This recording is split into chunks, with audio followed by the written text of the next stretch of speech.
Bueno, en honor a la puntualidad, iniciamos este webinar. Muy buenas noches a todos. Una vez más, a nombre de la Sociedad Paraguaya de Ecografía, les damos la bienvenida.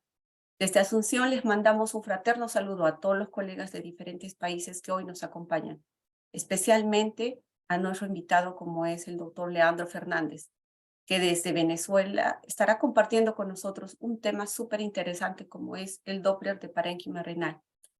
Antes de presentarlo, la temática es como siempre, las preguntas se hacen por el chat, las respuestas al final.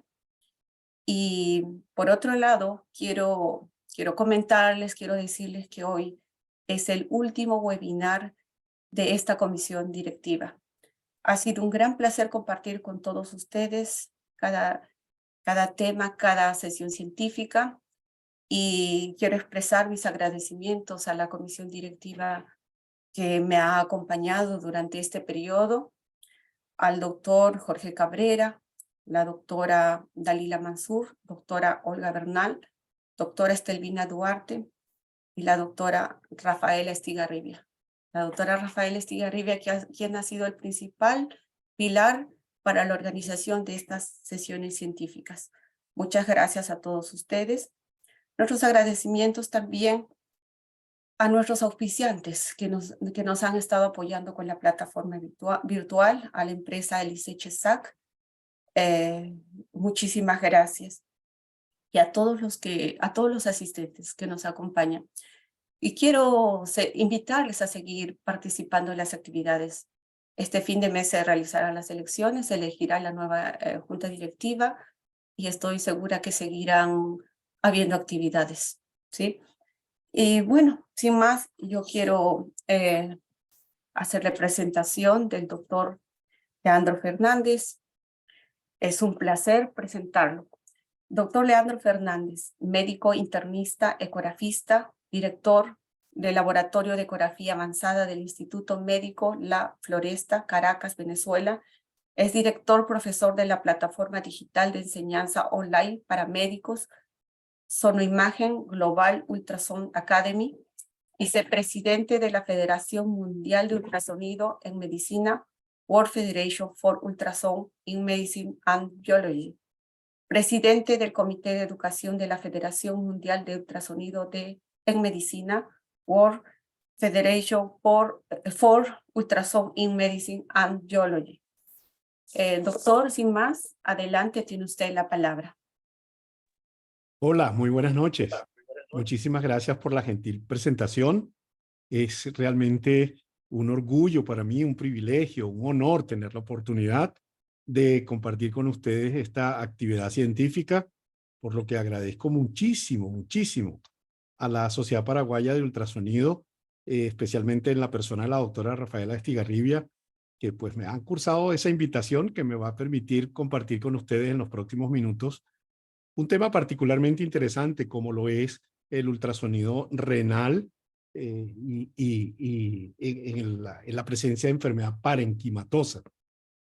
Hablaremos no solo la parte del modo B, muy poquito, que eso se maneja hace mucho tiempo, pero luego haremos algunas consideraciones sobre el Doppler. Así que nuevamente, muchas gracias por la invitación y bueno, entremos en materia. Vamos a comenzar a desarrollar el tema.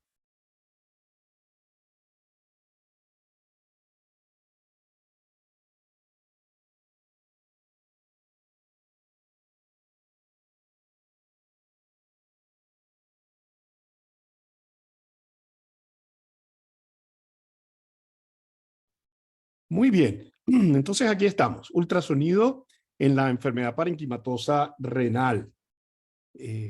Estamos haciendo esta presentación agradeciendo la invitación de la Sociedad Paraguaya y a nombre del Centro de Educación Venezuela, WOFUN Venezuela, Sonoimagen, nuestra plataforma educativa, y además con que cuenta con el reconocimiento de la POCUS, Point of Care Ultrasound Certification Academy de los Estados Unidos. Así que comencemos. Hay muchísimas aplicaciones de ese término que se denomina desde hace ya bastantes años ecografía avanzada. Antes teníamos solamente la ecografía en modo B, y después apareció el Doppler. Y de ese Doppler, que inicialmente fue solo pulsado, apareció el color. Y después vinieron apareciendo una cantidad de procesamientos, postprocesamientos, que permitieron mejorar las imágenes, que permitieron hacer diversas técnicas como el ultrasonido panorámico, ultrasonido compuesto y muchas otras más. Entonces ese término se empezó a utilizar, ecografía avanzada, al final de los años 90 en una que otra publicación americana. Y desde esa época, finales de los 90, la utilizamos nosotros en nuestras conferencias. Y hoy día, pues es casi como una especialidad, decía yo al principio. Lo que pasa es que los equipos de los 90, que tenían todos esos recursos, costaban muchísimo, muchísimo dinero. En cambio, hoy equipos muy, muy sencillos, inclusive ultraportátiles, traen esos pre y post procesamientos. Así que hoy día hablamos de ecografía avanzada todavía, pero nos referimos a la ecografía actual por la cual se puede hacer la evaluación de un órgano determinado. Entonces, veamos estas aplicaciones en nefrourología, nefrología. El tema que nos compete hoy, por supuesto, enfermedad parenquimatosa.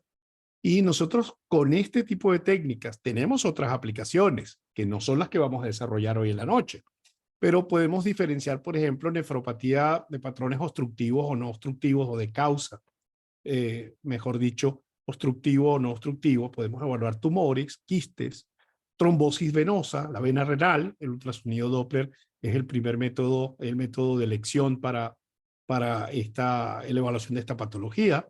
El trasplante renal, hipertensión renovascular, que este es un tema todavía más aparte, que complementa, por supuesto, la evaluación de la enfermedad parenquimatosa, pero se enfoca muchísimo en la evaluación de la arteria renal, de las arterias renales. Así que esta noche desarrollaremos, como dice el título de la conferencia, enfermedad parenquimatosa. Aquí un ejemplo de un caso obstructivo, ilustrando el texto de la conferencia. Aquí tenemos Doppler de amplitud o Power Doppler o Color Power Angiography o Doppler de amplitud, como quieran llamarlo, tiene muchos nombres, en donde vemos con este mapa blanco que nos simula un patrón angiográfico. Entonces, la enfermedad parenquimatosa difusa puede tener diversas causas: glomerulonefritis, glomeruloesclerosis, enfermedades vasculares del colágeno, nefropatía diabética, nefropatía hipertensiva, de las más frecuentes, pielonefritis crónica, enfermedad de células falciformes, atención con esta entidad, nefritis intersticial e inclusive nefropatía por SIDA. Independientemente de la causa, independientemente de la etiología de la enfermedad, nosotros vamos a tener unos hallazgos ecográficos que le van a ser común a todas estas entidades, a todas estas etiologías. En el pasado se intentó buscar la relación entre algunos hallazgos determinados y el posible origen, la etiología de esa enfermedad. Esos estudios se estuvieron desarrollando especialmente durante los 90 y tal vez en los primeros años de los 2000, pero realmente se demostró que son hallazgos comunes, independientemente de la etiología. Tal vez un poquito más inclinado hacia la nefropatía en diabetes tipo 2, pero realmente es la historia clínica la que nos va a decir qué tipo de enfermedad parenquimatosa estamos tratando. Esos trabajos, repito, que hubo un autor muy importante, el doctor Mosbeck, estuvieron haciendo y controlando y haciendo biopsias y obteniendo material histológico y comparándolo con la ecografía, pero no, realmente no se demostró que hubiese un cortejo de criterios ecográficos que pudiesen estar relacionados con alguna etiología en particular.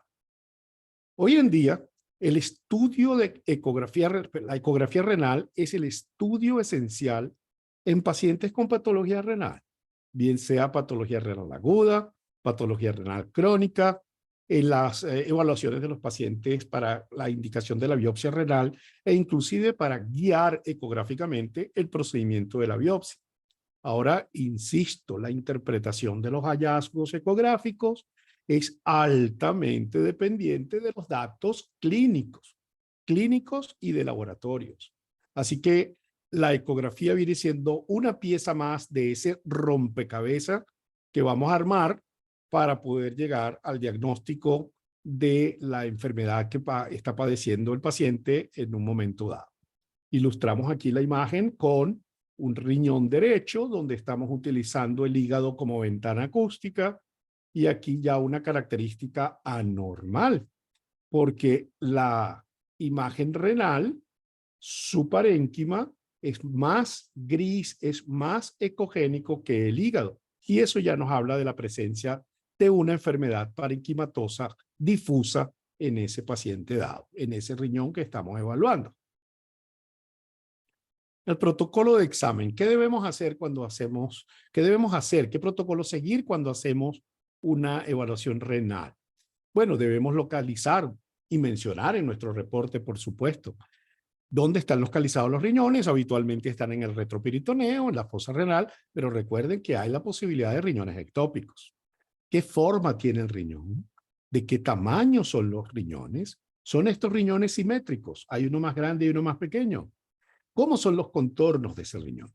Debemos calcular, y este es un dato muy valioso para el especialista en nefrología, para el nefrólogo que controla pacientes con diálisis, para el nefrólogo que maneja el paciente trasplantado renal. Así que este dato del volumen renal es muy importante y lo vamos a obtener con la sencilla herramienta que prácticamente todos nuestros equipos, desde el más simple al más complejo, traen la herramienta de volumen renal. Pero si por casualidad su equipo no tuviera la herramienta, bueno, usted toma las tres medidas, longitudinal, anteroposterior y transversal, y esto lo multiplica por una constante 0.523, y eso le va a dar el volumen renal.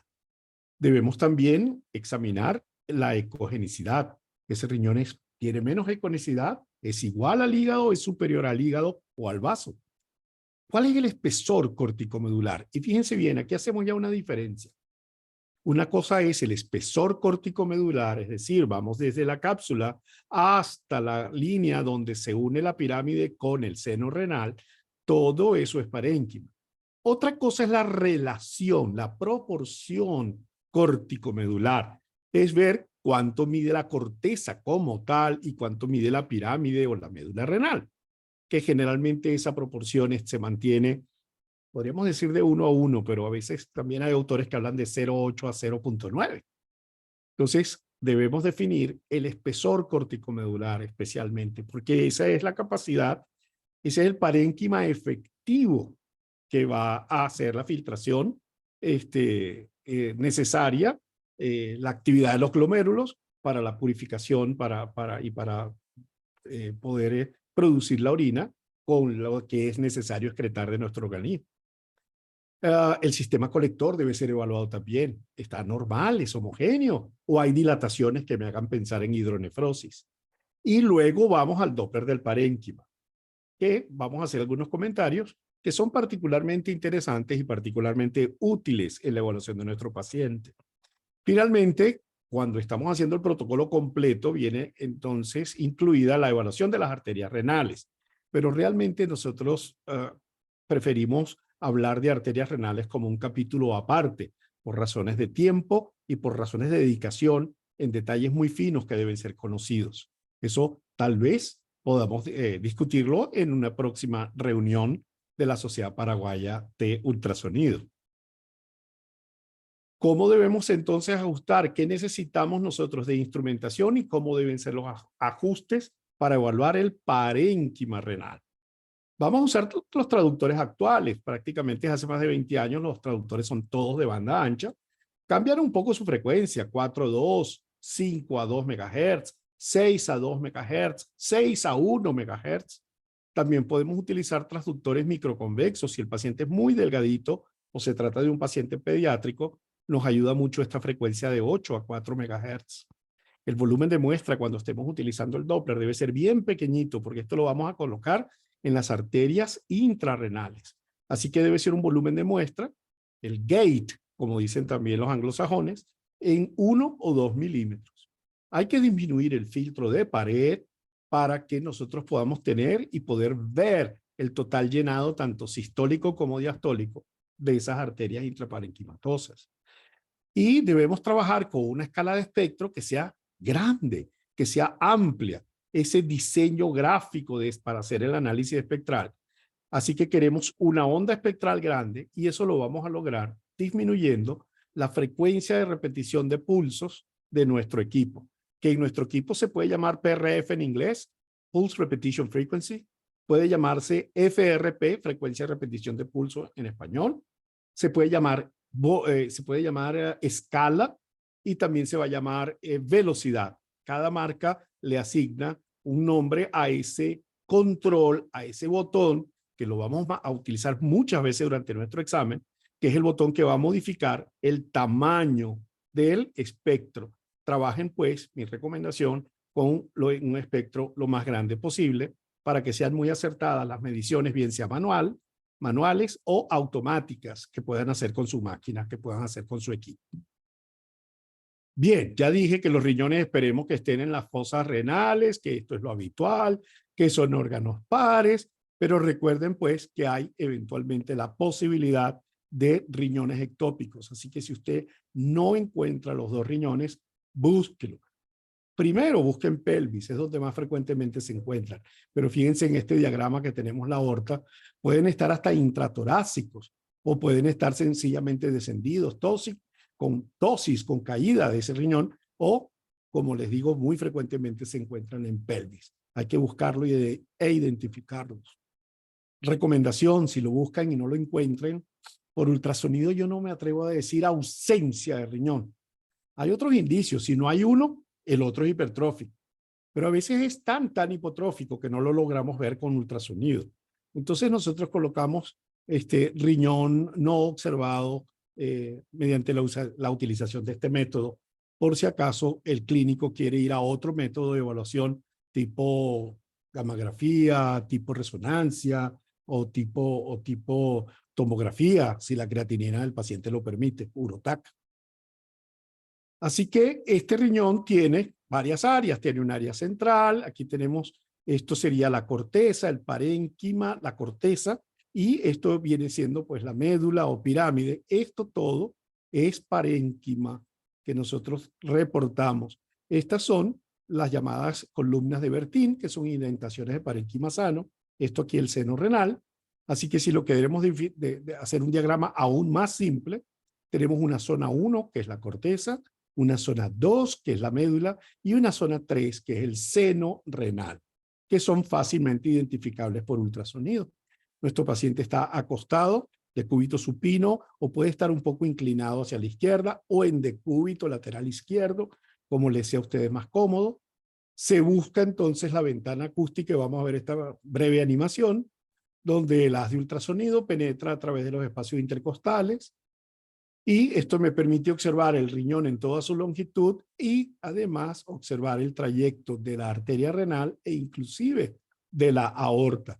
Debemos hacer movimientos horario-antihorario y movimientos látero-laterales que nos permiten obtener esta imagen. Aquí marcado con esta línea verde justamente es el espacio de Morrison, que lo normal es que esté vacío, que no haya líquido. Perdón, que no haya líquido, decía. Entonces aquí ya tenemos riñón, vamos a verlo esto con más detalle en esta otra fotografía, donde tenemos la ventana acústica del hígado, el parénquima renal de menor ecogenicidad que la del hígado. Los nuevos equipos nos permiten, aun cuando la ecogenicidad sea menor, nos permite ver muy bien la médula renal. Esto años atrás, 40 años atrás, si esto se veía, ver la médula era un signo sugestivo de enfermedad parenquimatosa. Voy a mencionarlo un poquito más allá también. Podemos verlo hoy de forma normal.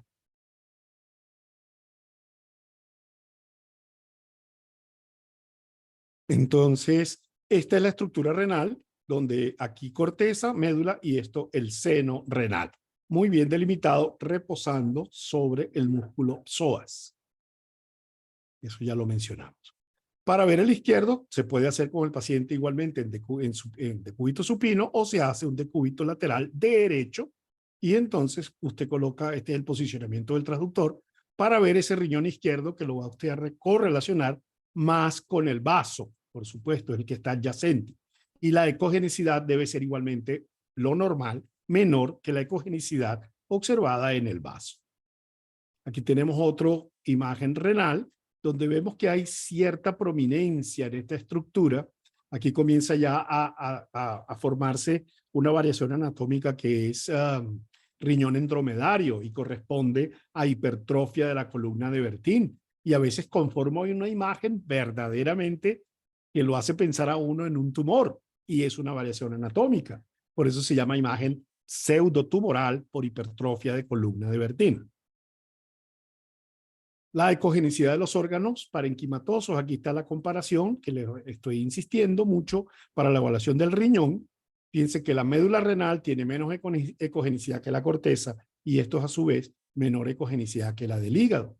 Hígado y vaso son similares, el hígado tal vez un poquito menos. La del hígado es menor que la del páncreas y el seno y el páncreas es un poco menor que la del seno renal. Y ahí vamos jugando con las proporciones, con las observaciones de un órgano y de otro para poder determinar si esa ecogenicidad de cada órgano en particular están normales. Volvemos a nuestra imagen que ya les mostré, donde comenzamos a analizar la zona 1, zona 2 y zona 3, que aquí está normal. Siempre comparando esas ecogenicidades. Yo pongo este ejemplo y en los eventos interactivos pues pregunto siempre cuál centro es más hiperecoico. La respuesta es que todos los centros son igualmente, tienen igualmente ecogenicidad, por decirlo así. El contorno es el que varía, el contorno es el que varía y eso es lo que vamos a hacer en la evaluación de nuestros riñones. Así que lo normal es que la ecogenicidad sea inferior a la del hígado. Entonces les voy a hablar de una muy antigua clasificación, que es la clasificación de Rosenfield. Muy antigua, fíjense la publicación, 1981. 1981. En aquella época, la tecnología de aquella época no era tan buena como la actual, y si uno veía las pirámides renales, eso se decía que había una enfermedad parenquimatosa. Hoy día, le acabo de mostrar la misma imagen 2 veces, vemos que la ecogenicidad de la corteza es menor que la del hígado y que la de la médula o pirámide es menor que la corteza. Y eso es lo que esperamos. Ahora bien, si hay una enfermedad tipo 1, es en aquellos casos donde la ecogenicidad se hace igual a la del hígado. Pero atención, el espesor se conserva de manera normal. Traguito de agua, un momentito.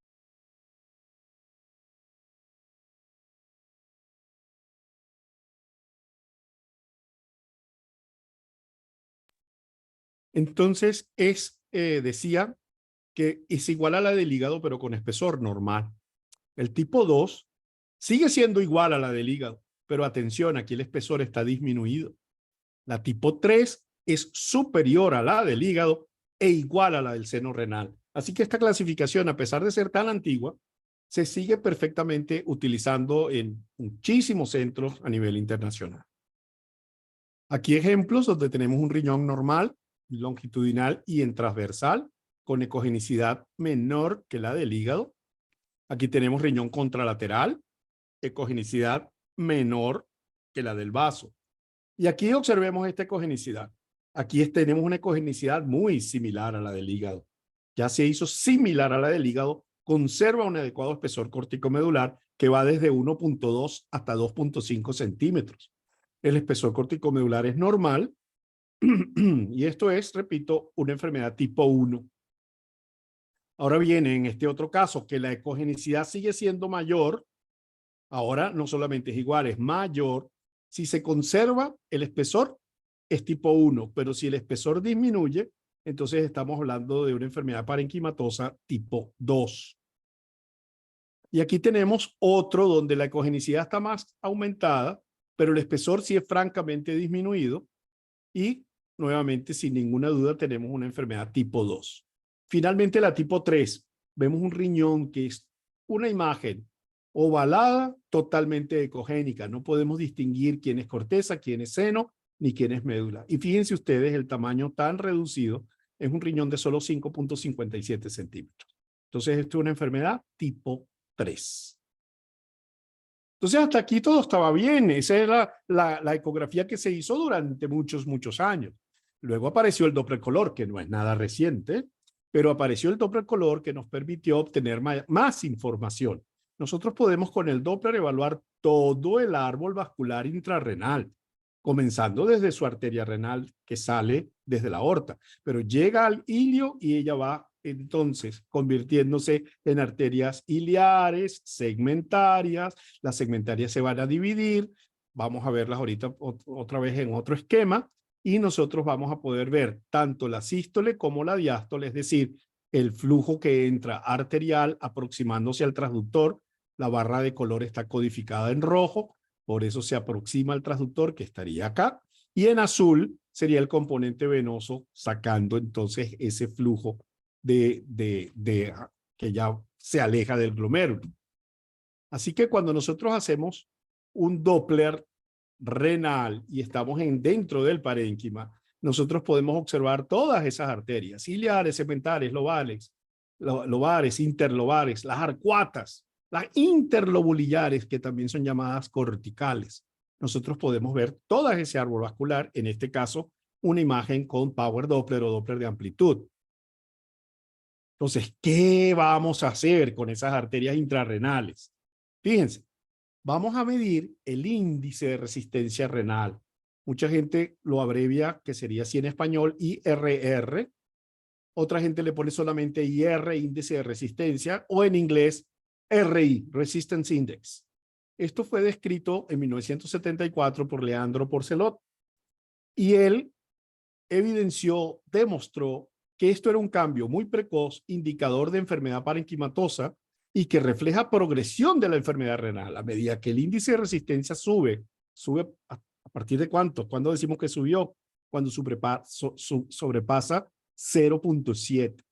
Ya 0.7 realmente es cuando sobrepasa 0.69, aunque hay algunos autores que dicen que es a partir de 0.7 y sería por lo tanto 0.71. Yo pertenezco al grupo que decimos que a partir de 0.7 en adelante hay un incremento y cuanto más suba ese índice de resistencia, peor está el riñón, peor está la filtración glomerular. Entonces esto incrementa, y aquí la gran importancia, antes de las alteraciones de la imagen en modo B, muy frecuentemente. Usted tiene un riñón precioso en modo B y cuando le mide la resistencia se encuentra que tiene 0.72. Entonces esto es precoz e inclusive no solo antes de la alteración de la imagen, sino antes del aumento de la creatinina y la presencia de albuminuria. No con la microalbuminuria, pero sí de la albuminuria. Es precoz a la presencia de albuminuria. Así que el índice de resistencia renal puede estimar inclusive no solo el riesgo renal, el daño renal que puede haber, sino que la expresión del índice de resistencia renal es un indicador también de enfermedad cardiovascular, porque hay un tema de la carga aterosclerótica. Entonces el paciente dislipidémico con gran aterosclerosis, con enfermedad cardíaca, tiene sus arterias más rígidas y eso va a haber alteraciones en el índice de resistencia renal. Entonces contribuye a las decisiones terapéuticas y es un método simple que ayuda en la evaluación del riesgo del paciente hipertenso, precisamente por esa relación entre índice de resistencia aumentado y peor función renal.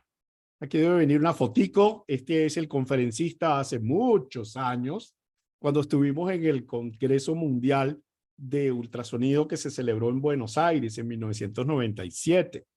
Ahí fue mi primera participación en un Congreso Mundial y me tocó hablar de riñón justamente en la presencia, en la misma sesión con el doctor Porcelot. Imagínense ustedes el susto de ese gran compromiso que asumí en el año 97. Entonces, luego viene el Doppler de las arterias renales, como les dije, que solamente lo vamos a mencionar. Vamos a hablar de las Doppler de las arterias intrarrenales. Esto permite el cálculo de índices, que está el de resistencia, el SD, el de pulsatilidad, el que más utilizamos es el de resistencia, y nos permite hacer las velocidades cuando nosotros estamos trabajando en la arteria. No acostumbramos medir velocidades internas, tendríamos que ajustar muy bien el ángulo a la dirección para que esa velocidad sea real. Trabajamos con índices dentro del parénquima renal, por lo tanto preferimos colocar el ángulo a 0 grados y todas las máquinas dicen ¿En qué ángulo está trabajando uno? Fíjense aquí dice 0 grados. Porque yo lo que quiero ver es la proporción de cantidad de flujo que entra en sístole en comparación con lo que llega hacia el final de la diástole. Y eso es precisamente el índice de resistencia. ¿Cuánto flujo que entró en sístole persiste entrando durante la diástole? El riñón, el hígado, el cerebro son órganos de baja resistencia porque necesitan estar vascularizados durante la diástole. Hay varios patrones morfológicos que ustedes se van a encontrar allí. Y tenemos estos tipos de ondas que son normales. Las tipo A, que son patrón 1, 2 y 3. Miren el patrón tipo B, que son la 4, esta es la 5 y hasta aquí, hasta 6. Ya estos tipos C son ondas anormales. Cuando vayamos a hacer la medición, lo medimos desde la fin de diástole hasta el primer pico. Si el primer pico está aquí, es más alto que el segundo, aquí es donde se hace la medida. Si nos toca en esta onda, va desde la final de diástole y el segundo Caliper va acá, en el primer pico. No importa que el segundo sea más alto. Eso es si lo hacemos manual. Y esta es una cosa que a veces las máquinas se confunden, porque si usted tiene la medición automática, la mayoría de las máquinas van a tomar la máxima velocidad y a veces miden en el segundo pico y esa medición no es real. Ese valor no es el correcto. Cuando ustedes vean que eso lo está haciendo su máquina, quiten la función automática y coloquen entonces el modo manual para colocarlo, repito, siempre el segundo caliper en este primer pico. Aquí ya son ondas anormales, se perdió el pico, se prolongó el tiempo de aceleración sistólica y eso implica e indica estenosis significativa de la arteria renal. Entonces, tenemos ese tiempo de aceleración que debe ser normalmente inferior a 70 milisegundos, o que es lo mismo 0.7 segundos, desde el final de la diástole al primer pico. El computador calcula automáticamente este otro valor, que es el índice de aceleración. Debe ser su valor superior a 300 centímetros por segundo al cuadrado. El otro, este se calcula manual. Usted lo puede colocar manualmente, pero este es obligatoriamente procesado y analizado por el computador. ¿Cuáles son los valores normales que nosotros vamos a encontrar entonces en un riñón? Su índice debe ser inferior a 0.70. Con esta bibliografía consultada va desde 0.54 hasta 0.59. Miren la desviación estándar de 0.05. Ya 0.70 nosotros lo consideramos anormal. El índice de pulsatilidad de 0.7 a 1.4. El pico sistólico en la arteria renal debe ser siempre menor de 200 centímetros por segundo, lo habitual entre 60 y 140. El tiempo de aceleración, ya se los dije, menor de 70 y se considera absolutamente patológico cuando llega a 100 milisegundos. Y el índice de aceleración, lo normal es que sea superior a 300 centímetros por segundo al cuadrado. Hay otros índices que están acá, que también se utilizan. Aquí está. Para la arteria renal, sobre todo, es el pico sistólico de la renal entre el pico sistólico aórtico. Estos serían entonces lo que nosotros vamos a esperar, en la arteria renal. Ok, ya vimos una imagen normal, preciosa, donde había un gran llenado de todos los vasos en las arterias, en el pequeño video que les mostré, y se ve inclusive el componente venoso presente. Miren esa diferencia de esa imagen que acabo de mostrarles con esta imagen. Aquí hay flujos dentro del riñón, pero esos flujos no se ven bien. Y en tiempo real, cuando hacemos el video, pues uno ve que se llena escasamente, inclusive.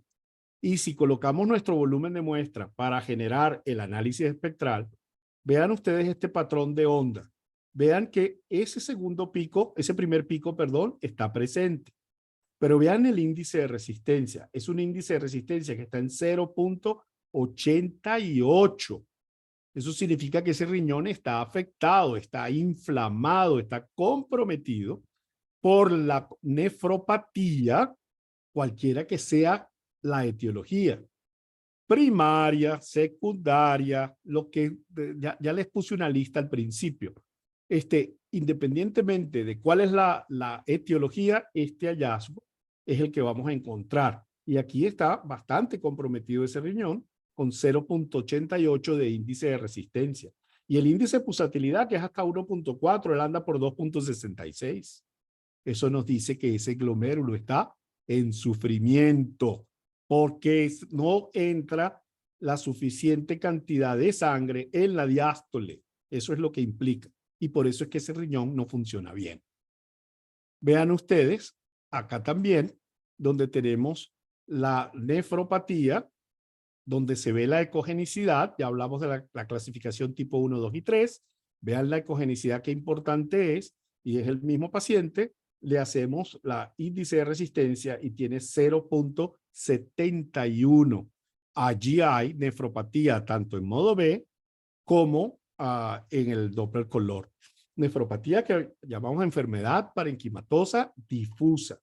Debemos hacer medidas en el polo superior, en el centro, en el polo inferior y en el tercio medio. Hay revistas de nefrología que dicen que tiene que hacerse desde la cortical, arcuata, interlobular, lobular, segmentaria e ilear. En la vida real no hacemos eso, debo confesarlo, porque eso estaríamos hablando de 15 medidas por cada riñón y serían 30 medidas por paciente. Eso consume demasiado tiempo. Nosotros, y nuestra recomendación es no hacer mal las cosas, pero nuestra recomendación es que si usted mide un par de medidas que hagan el polo superior, unas en el polo inferior y unas en el centro, perfecto. ¿Y cuál va a tomar? La que esté más afectada, la que esté más alterada. Porque hay situaciones como la nefroangioesclerosis, que puede ser focalizada en cierta área del riñón, y usted va a tener índice de resistencia normal en una porción o en un segmento y puede tener índice de resistencia alto en otros. Por eso hay que examinar siempre los 13 segmentos de cada riñón. En este caso, 0.71. Aquí es precioso el riñón con su llenado, con Doppler de amplitud. Sí, está muy bien vascularizado, pero fíjense la diferencia, aunque este es Doppler color. Esta imagen ya se las mostré antes, donde no hay una vascularización presente en todo el ROI, Region of Interest, en toda la cajita de color. Así que nosotros tenemos esta utilidad en enfermedad parenquimatosa detectando cuando hay incremento del índice de resistencia, 0.78. Si ese paciente, las condiciones clínicas nos dirán si es una necrosis tubular aguda, si eso es una insuficiencia renal aguda prerrenal o esa es una renal crónica reagudizada, es la historia clínica la que lo dice. Pero sí, en esos pacientes donde hay estados agudos, uno va acompañando en esos pacientes y ve cómo cediendo con el tratamiento, mejorando con el tratamiento, este índice de resistencia mejora y disminuye hasta que se normaliza. Entonces también sirve para control y seguimiento en esas etapas agudas. Aquí hay un severo compromiso parenquimatoso, muy difícil determinar nuevamente dónde está cada componente. Vean, esto es médula y son asimétricas. De hecho, este es un riñón trasplantado que no está bien. Es un riñón trasplantado que nosotros con Doppler también buscamos la correlación entre suficiencia renal aguda, rechazo agudo del trasplante, crónico. Es un protocolo muy similar con valores un poco diferentes. Entonces, el incremento del índice de resistencia es un cambio precoz que aparece primero que el aumento de la ecogenicidad y que aparece también antes del aumento de creatinina y albuminuria. Ya lo mencioné antes y aquí está esta imagen pues con la importante elevación del índice de resistencia. Pero tenemos una excepción, como toda regla, como toda norma y especialmente en medicina. Nosotros podemos tener casos como este que les voy a mostrar, donde el paciente tiene aumento de la cogenicidad del riñón.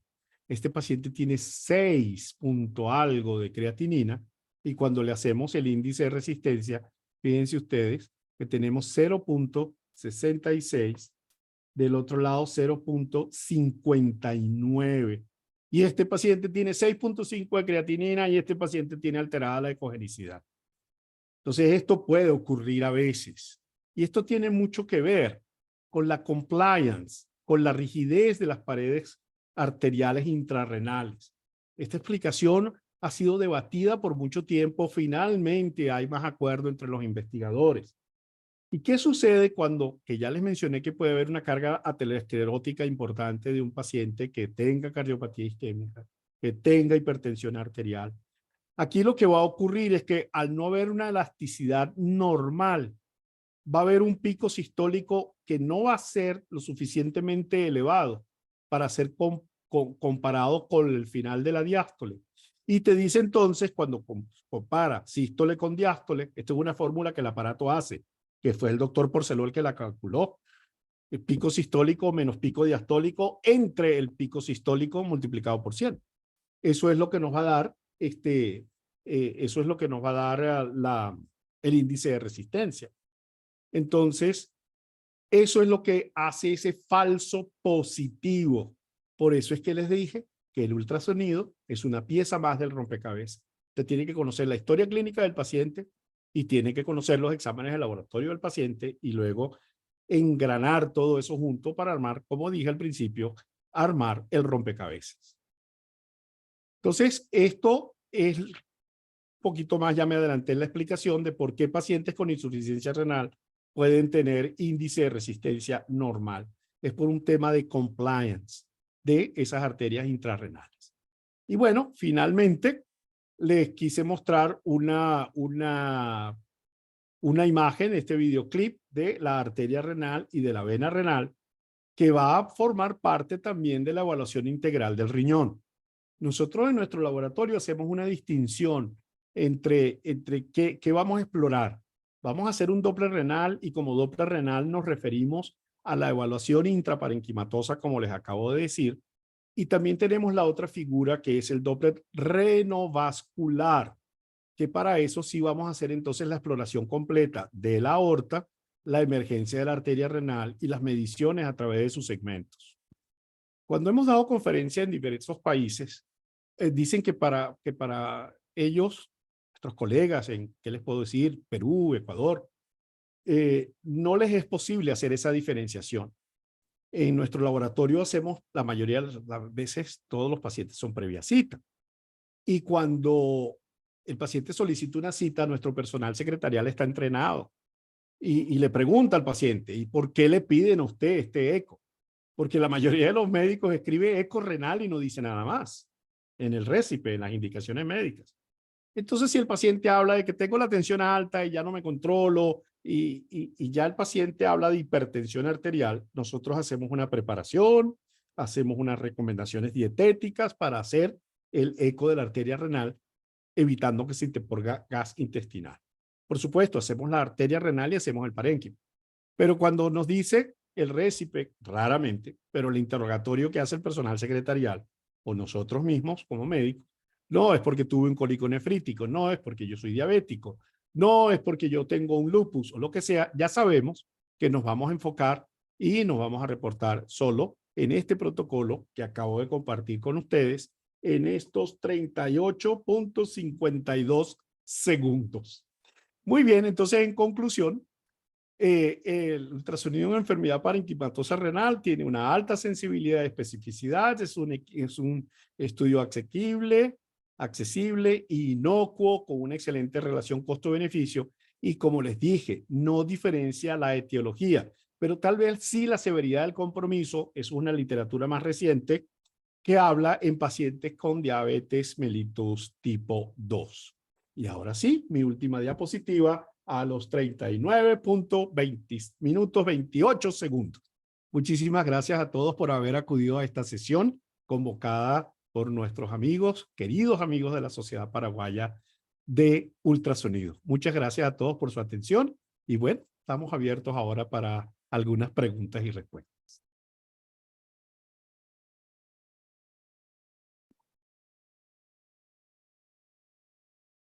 Listo. Bueno, hermosa charla, Leandro. Aprendimos mucho, repasamos Gracias. mucho y muy interesante. Muchas Bueno, gracias. acá tenemos algunas preguntas que vamos a ir aclarando entonces contigo. Con mucho gusto. Dice la primera pregunta, ¿qué tablas usa para decir si el volumen es normal? Y si Generalmente, solo ajá, diga, continúe. si el volumen renal, supongo, ¿verdad? Es normal. Y Sí. si solo tengo un volumen disminuido, ¿cuál sería el diagnóstico? Ok. Generalmente el rango de volumen normal del adulto es de 90 a 180 cc. Eso es las medidas más habituales. Recuerden que el tamaño renal y por ende el volumen va a depender de la edad del paciente, del hábito corporal del paciente y del sexo. Los hombres tienen más volumen renal que las mujeres.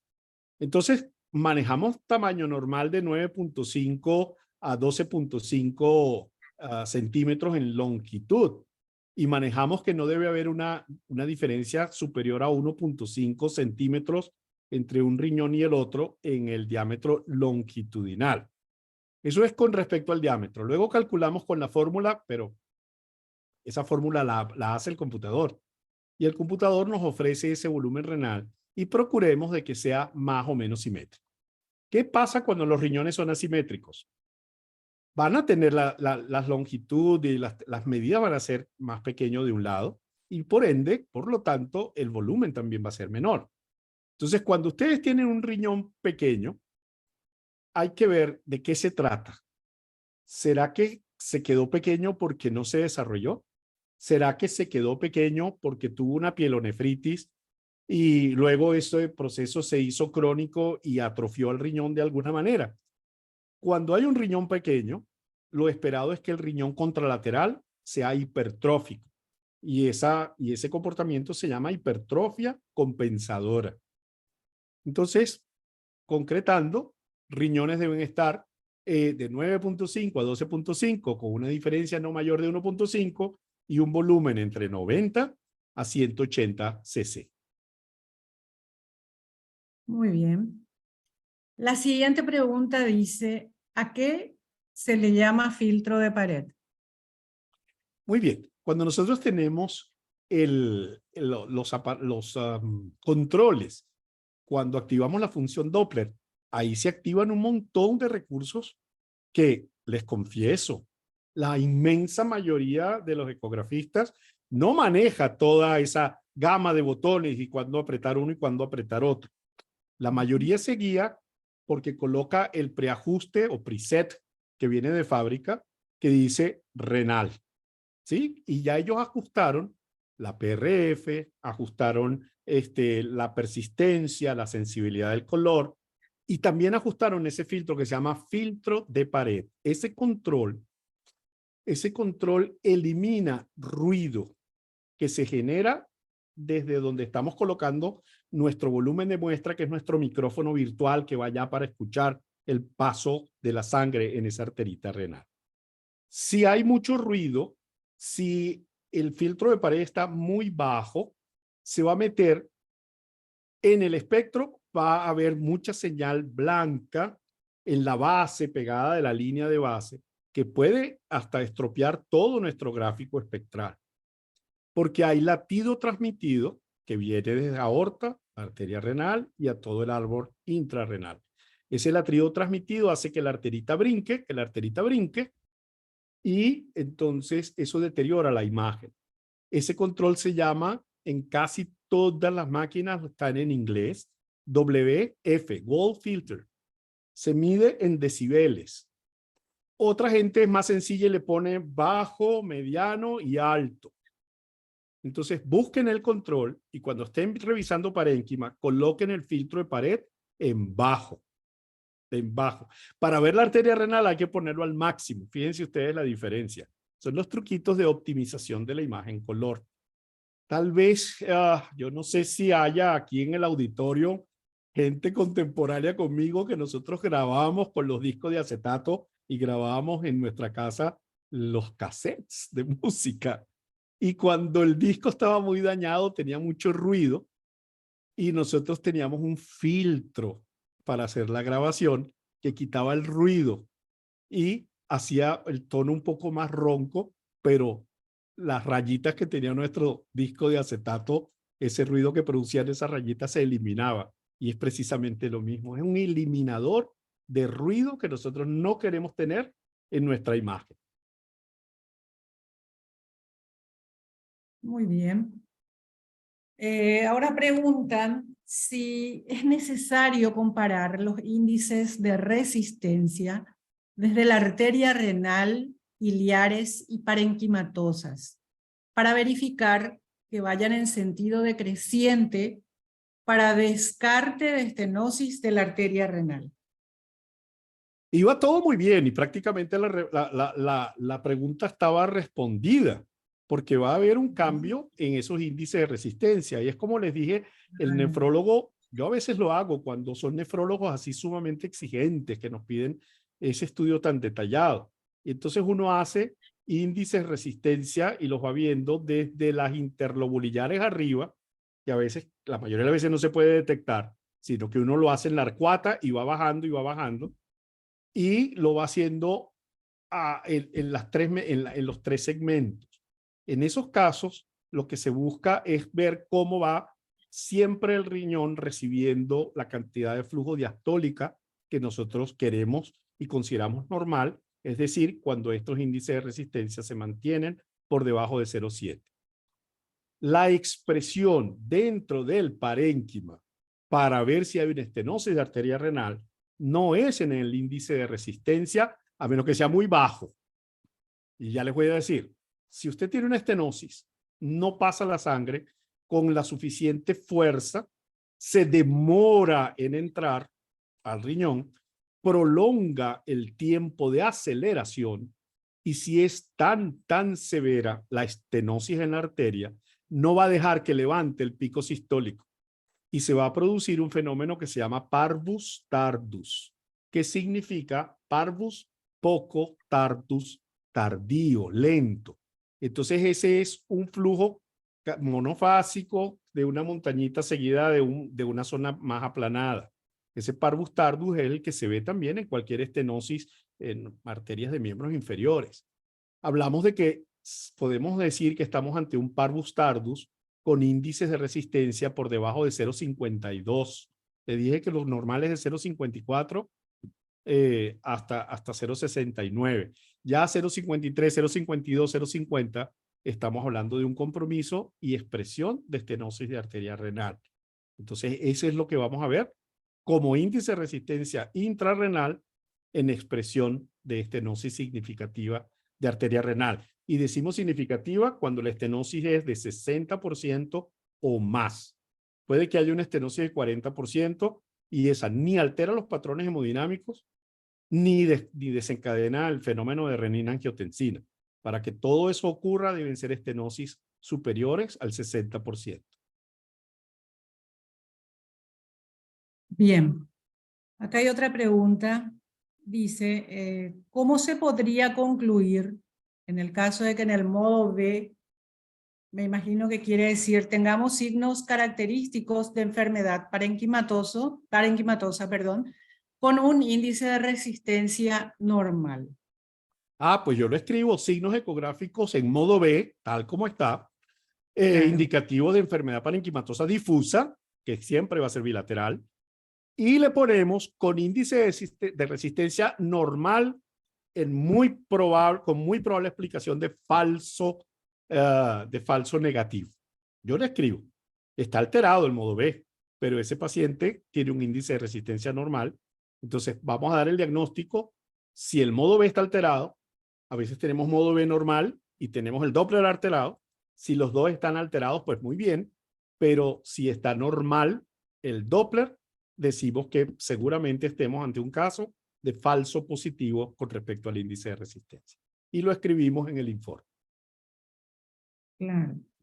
Bien, me imagino que esto es con respecto a lo que dijiste, de que hay excepciones en pacientes que tienen signos característicos de enfermedad parenquimatosa en el modo B y sin embargo en el Doppler es normal, comparando con lo otro de que muchas veces tiene patología renal, médico-renal, sin signos todavía en modo B, pero con un índice de resistencia ya alterada. Y sabes que afortunadamente, volviendo al tema del falso negativo, afortunadamente esos casos no son tan frecuentes, pero lo quise poner, lo quise traer a colación, porque puede aparecer para que estén todos prevenidos, ¿sí? Entonces, Claro.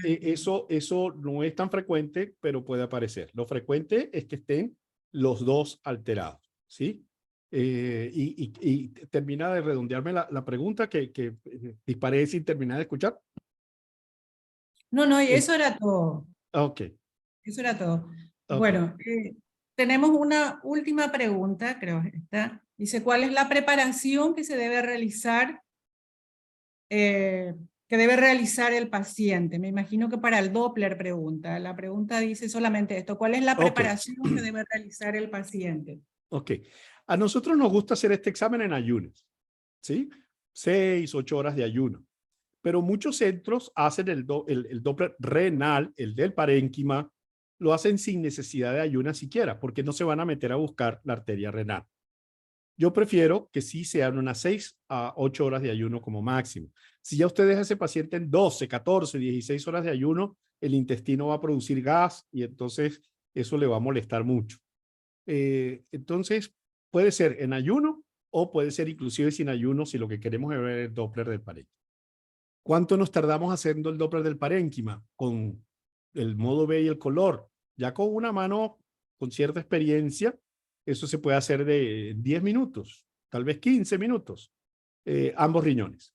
Ahora bien, si usted lo que quiere es hacer y evaluar toda la arteria renal, los 3 segmentos de la arteria renal, enfocarse muy bien en la emergencia, porque allí está el 80% de las lesiones. Ese examen va a demorar mucho más dependiendo de su preparación de experiencia, de mano. Puede demorarse usted 20, 30 o 60 minutos. Así que si usted está creando su experiencia, su curva de aprendizaje, usted no puede poner a 5 pacientes para eco pélvico llenando vejiga afuera y usted sentarse a hacer un Doppler en 1 hora. Usted tiene que programar sus Doppler para que tenga tiempo suficiente. Después que ya se tiene experiencia, yo creo que de 20 a 30 minutos está hecho todo.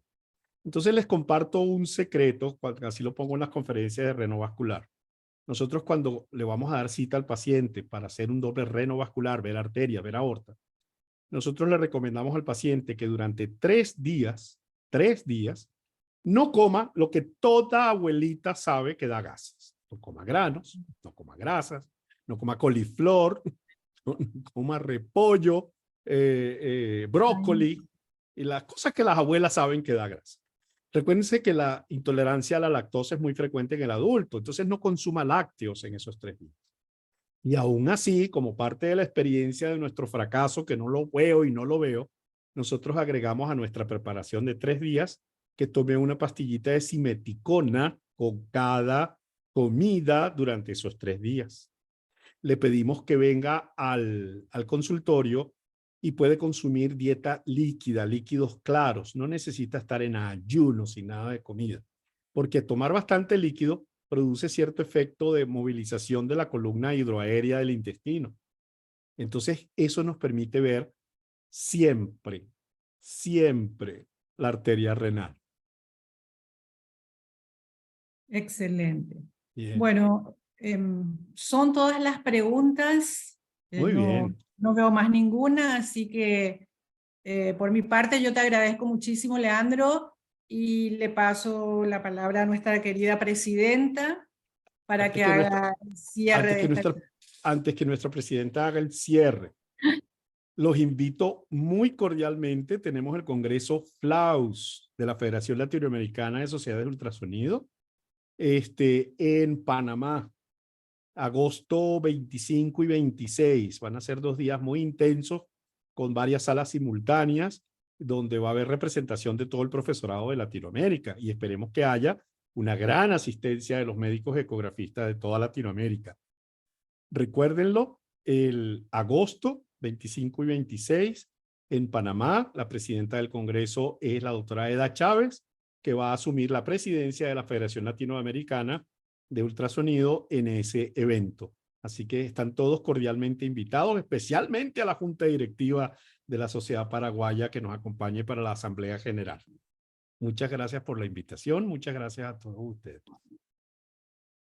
Gracias, doctor.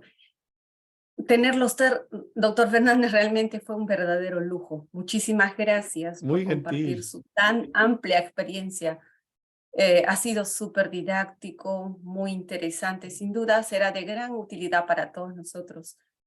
Y Espero que sí. bueno, felicitaciones, muchos éxitos, doctor. A Gracias. todos los asistentes, muchísimas gracias por su atención. Buenas noches. Adiós, doctor. Chao, gracias.